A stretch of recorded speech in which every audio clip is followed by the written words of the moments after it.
through the exponents review worksheet for any questions that you were not able to ask in class today. So we're just going to jump right into this and get started.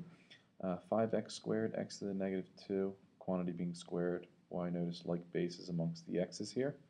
I'll add the exponents and get 5x to the 0. And remember, anything to the 0 is 1, so I really have 5 squared, which is simply 25. On to number 2, this is 4 to the negative 1 is really 1/4 divided by 1/2. And that is being squared. So that is 1/16 over 1/4. And dividing by a fraction is the same as multiplying by the reciprocal, so this is really 1/16 times 4 over 1, or 1/4, because the 4 and the 16 reduce. Over here we have 1/2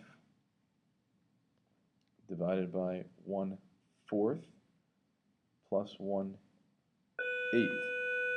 Pardon the bell right there. We'll get another one. We'll get another bell in about 5 minutes. I cannot move this to the top because of addition. So I'm going to multiply by my common denominator, which is 8 over 8. 8 times a half is 4, 8 times a fourth is 2, and 8 times an eighth is 1. I end up with 4/3 as my solution here. And it looks like we still have our disappearing issue. So bring it back. Alright, on to number 4. Same deal here. I cannot move this to the numerator because it is subtraction. But I can write 1 minus 1 over y, and y minus 1 over y.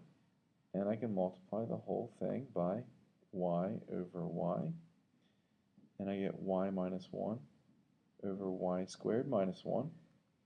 And y squared minus 1, of course, can be written as y plus 1. Y minus 1. Minus 1s are gone, and we end up with 1 over y plus 1. Over here, now I can move this to the top, and I can actually write all these guys in terms of 5 as well. 5 cubed is 125, so there's 125 to the negative 3. 25 is 5 squared. And 5 to the negative 8, and now it's just applying properties of logs, properties of exponentials. We have 5 to the negative 9, 5 squared, over 5 to the negative 8. So I add these, I get negative 7, and I subtract this, I get 1. 5 to the first is 5. Here I'm going to take a look at these guys and just kind of move things around as needed. This 4 jumps to the top to make the 12 a 48. 3 minus 6 is negative 3, so that goes to the bottom as x cubed. This y comes to the bottom to make y to the 6th. And z goes to the top to make z to the 4th. Let's see here. Whoa, moving all over here now. So in this case, 4x cubed equals 9 to the 6th. Not seeing anything really nice I can do there unless I take a cubed root. So let's make this 4x to the 3rd to the 1/3. And this will equal 9 to the 6th to the 1/3.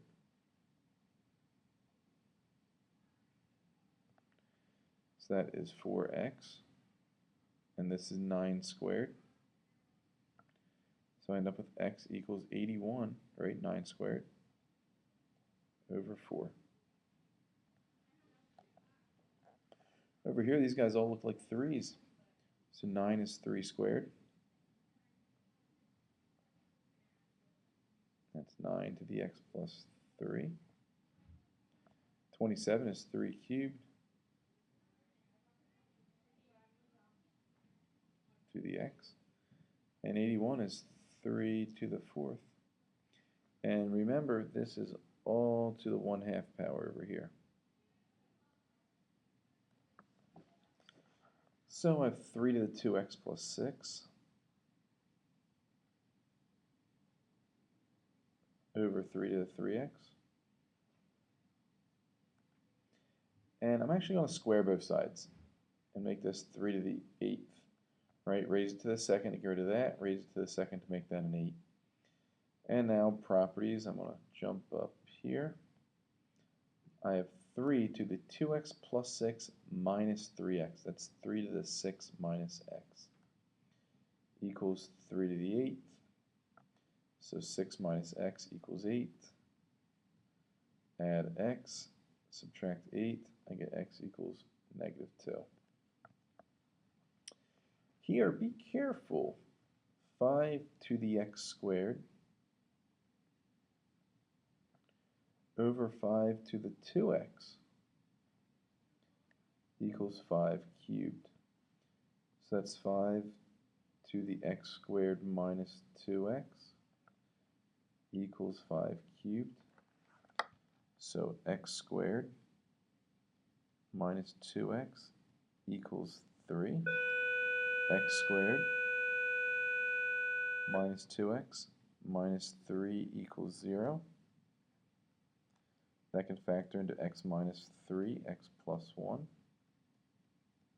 equals 0. So x equals negative 1 or 3. Over here we have 2 cubed to the x minus 1 equals 2 to the x minus 1, sorry, x plus 1.